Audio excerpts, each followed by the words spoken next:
샬롬, 오늘도 좋은 날 주신 주님께 감사와 찬양을 드립니다. 오늘 우리가 함께 묵상할 하나님의 말씀은 시편 23편 1절 2절입니다. 제가 먼저 읽겠습니다. 여호와는 나의 목자시니 내게 부족함이 없으리로다. 그가 나를 푸른 풀밭에 누이시며 쉴만한 물가로 인도하시는도다. 설교는 언제나 어렵지만 요즘 같은 시기에는 어떤 주제를 정해서 설교하기 더 어려운 시기입니다. 제가 살고 있는 우크라이나는 전쟁이 끝나지 않았는데 교회에서, 가정에서, 개인 등이 모두 어렵고 크게 좋아진 게 없는데 무슨 말로 위로를 할까요? 평소처럼 감사하자, 믿음으로 이겨내자, 기도하자, 잘 될 것이다 이렇게 이야기를 하고 있지만 쉽지 않은 것이 요즘의 우크라이나 삶입니다.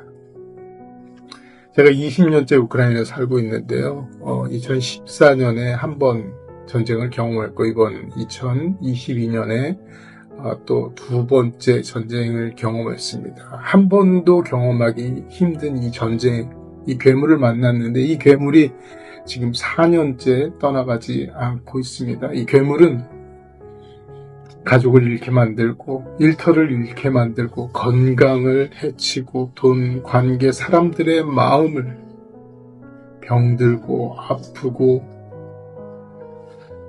그렇게 우리의 일상을 앗아갑니다.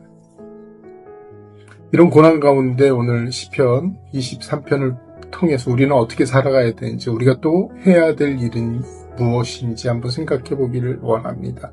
23편의 저자는 다윗입니다. 1절, 2절만 보면 사실 꽃길 같지만 그의 삶은 평안한 삶이 아니었습니다.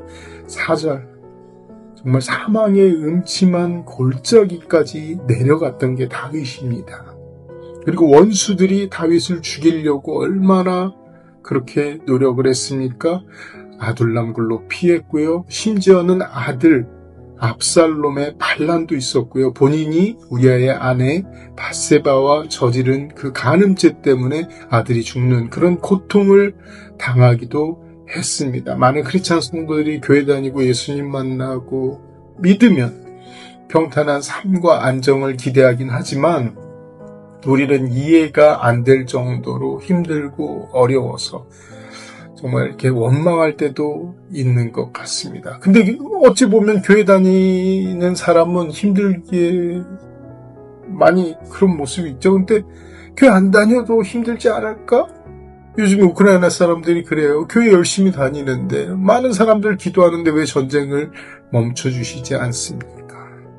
또 우크라이나가 죄가 있어서 이런 어려움이 있다라고 얘기하는 사람들도 있지만 그러면 러시아는 얼마나 깨끗해서 그들을 통해서 우크라이나를 이렇게 징계하시는 걸까? 이런 질문 앞에서 제가 참 할 말이 없습니다.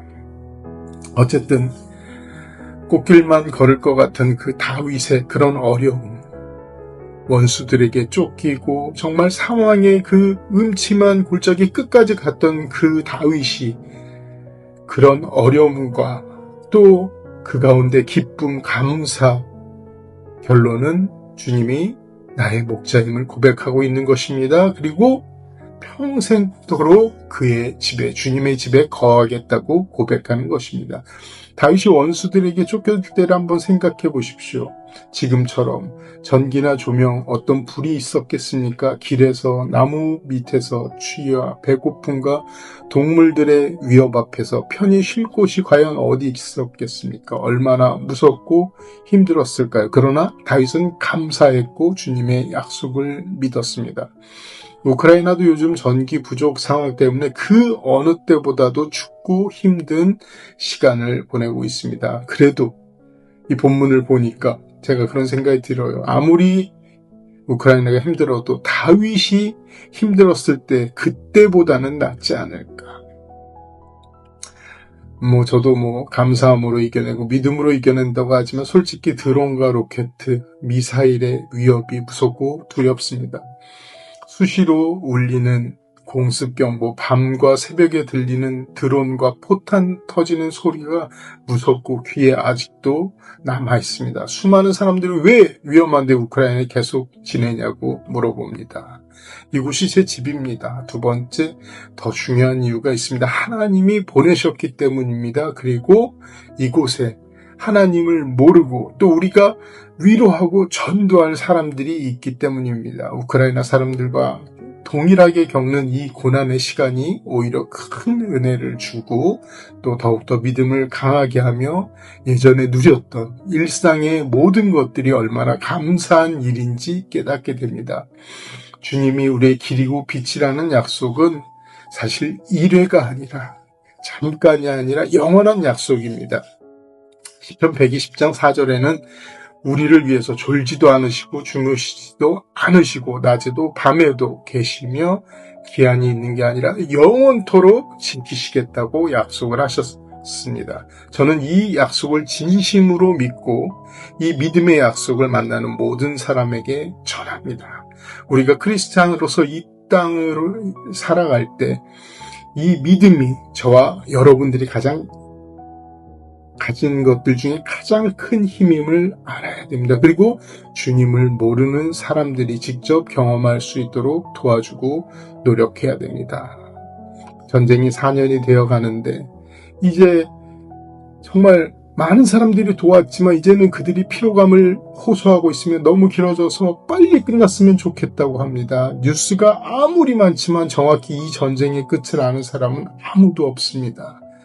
우리는 그래도 믿어야 됩니다. 주님께서 일하고 계시고 그리고 주님의 때 주님의 방법으로 이 전쟁이 끝날 것이라는 것을 믿고 있습니다. 그리고 전쟁 이후를 기도하면서 준비하고 있습니다. 결론입니다. 주님이 우리의 길이요 빛이요 생명이고 영원한 목자 되십니다. 아멘.